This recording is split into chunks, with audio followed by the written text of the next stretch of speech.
On November 2nd, 1944, American B-17 bombers fill the sky above. Down below, at the Brandes airfield, Lieutenant Gunther Andreas accelerates his interceptor down the runway. He pilots the Me-163 Comet, a truly unique machine, as the first and only rocket-powered fighter to ever enter combat. At this moment in history, it proudly holds the title of the fastest aircraft on Earth. Andreas softly pulls the control stick back before yanking it hard, feeling the crushing weight of gravity as his plane blasts upward.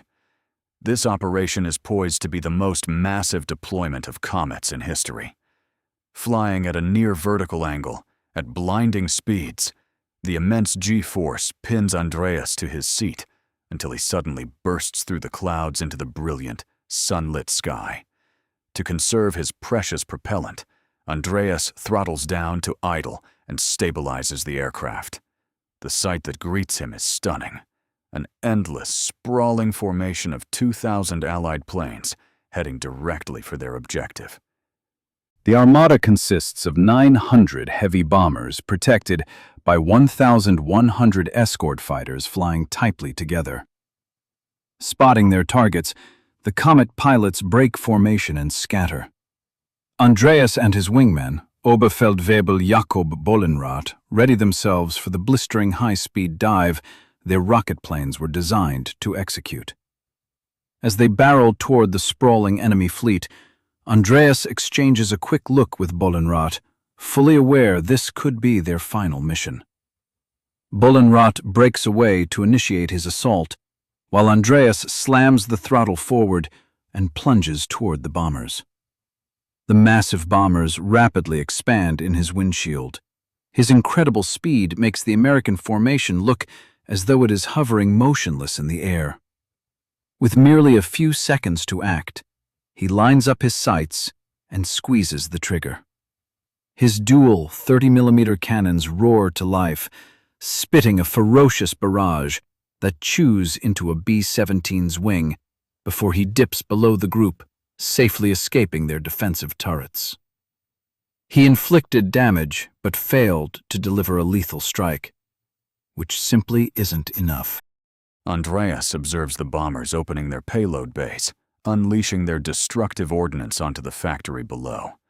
With a few minutes of fuel remaining, he knows his job isn't finished.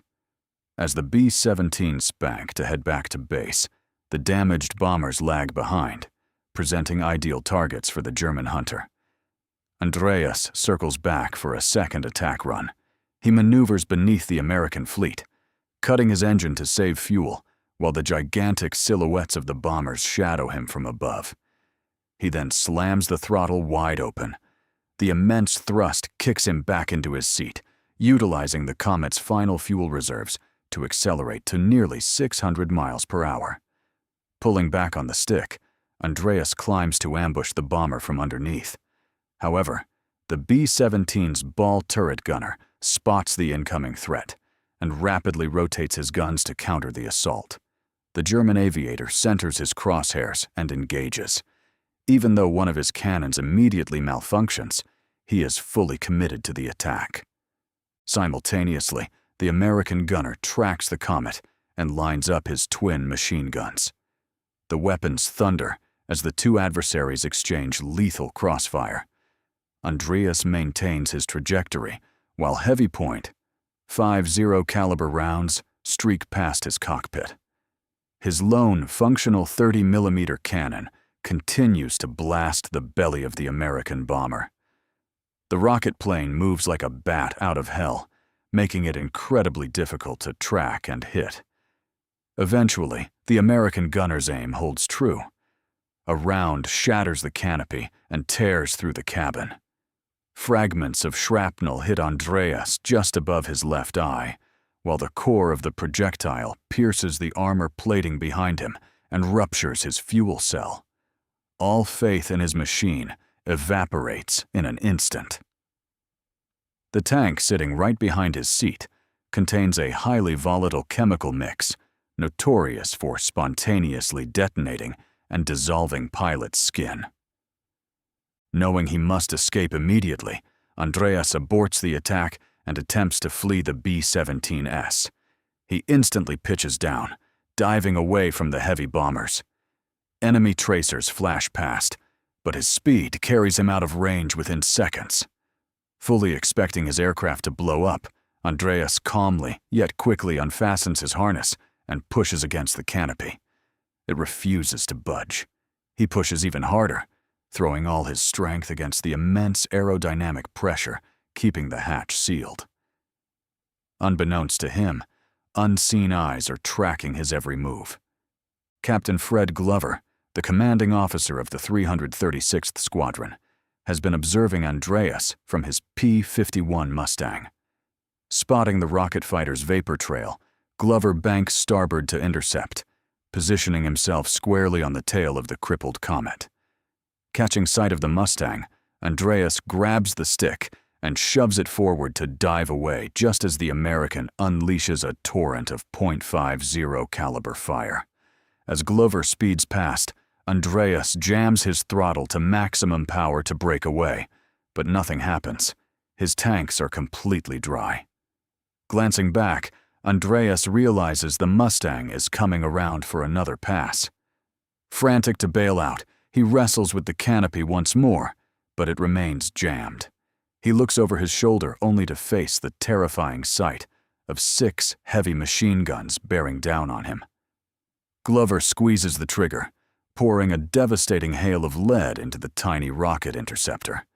The Comet begins to disintegrate, with entire metal sheets tearing away to expose its internal mechanisms.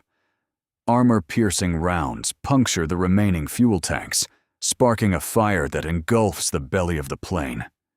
Feeling the impacts shredding his craft from beneath, Andreas flips his small fighter inverted and plunges into a steep dive.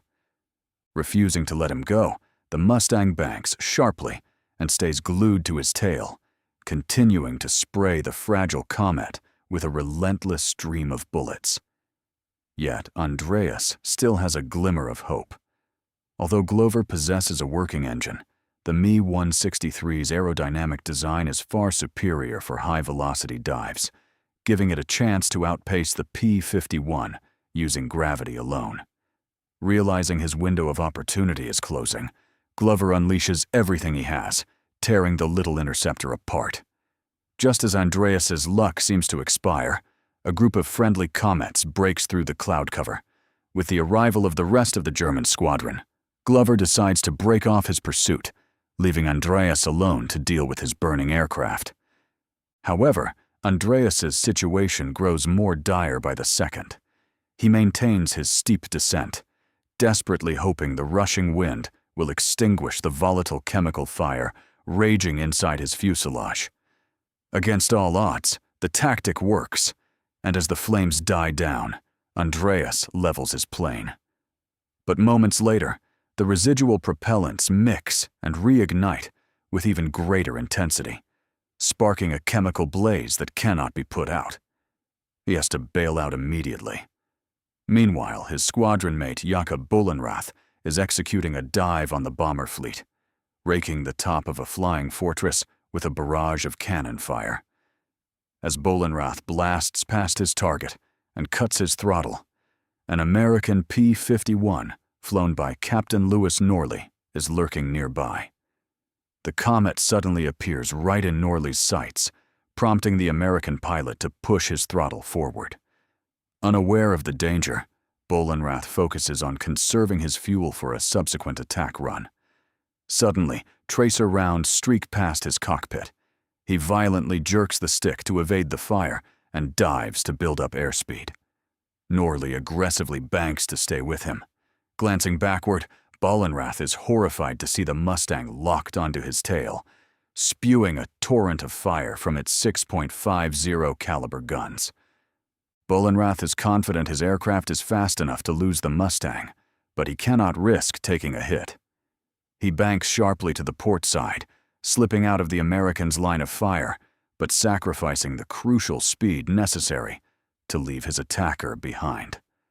The Mustang relentlessly pursues, pulling heavy Gs to get the Comet back into its crosshairs. Bohlenrath yanks the control stick, trying to force his agile plane into a breakneck turn to bleed speed and cause the pursuing Mustang to overshoot him.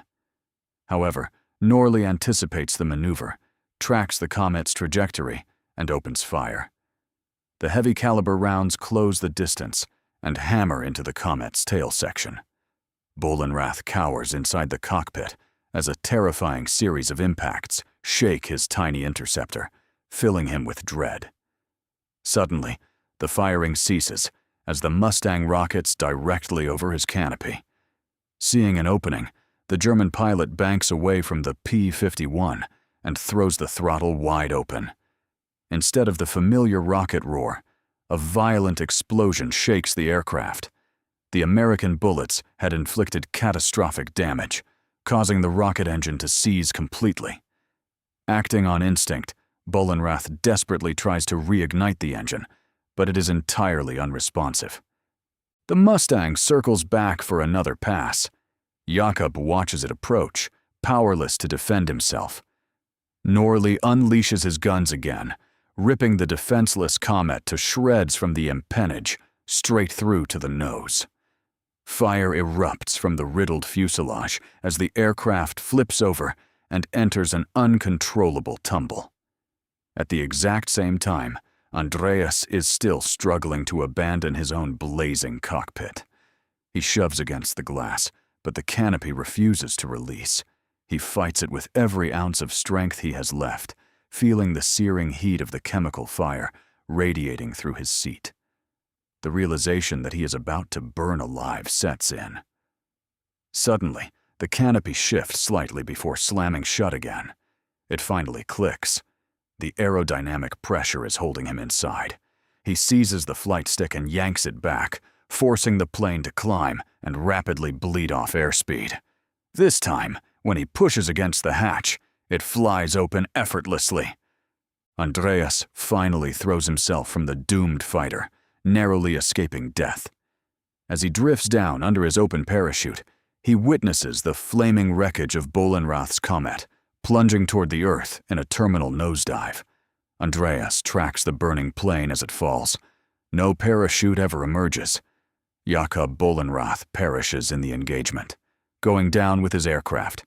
His fighter would be recorded as the final Me-16, 3 Komet to fall victim to a P-51 Mustang in the war. As for Lieutenant Gunther Andreas, Captain Louis Norley, and Captain Fred Glover, they all survived the conflict. Ultimately, possessing the fastest aircraft in the world wasn't always a guarantee of victory against the mighty B-17 armadas. If you want to hear more, look into the harrowing account of the Luftwaffe pilot who resorted to ramming the American bombers in a last-ditch, kamikaze-style attack.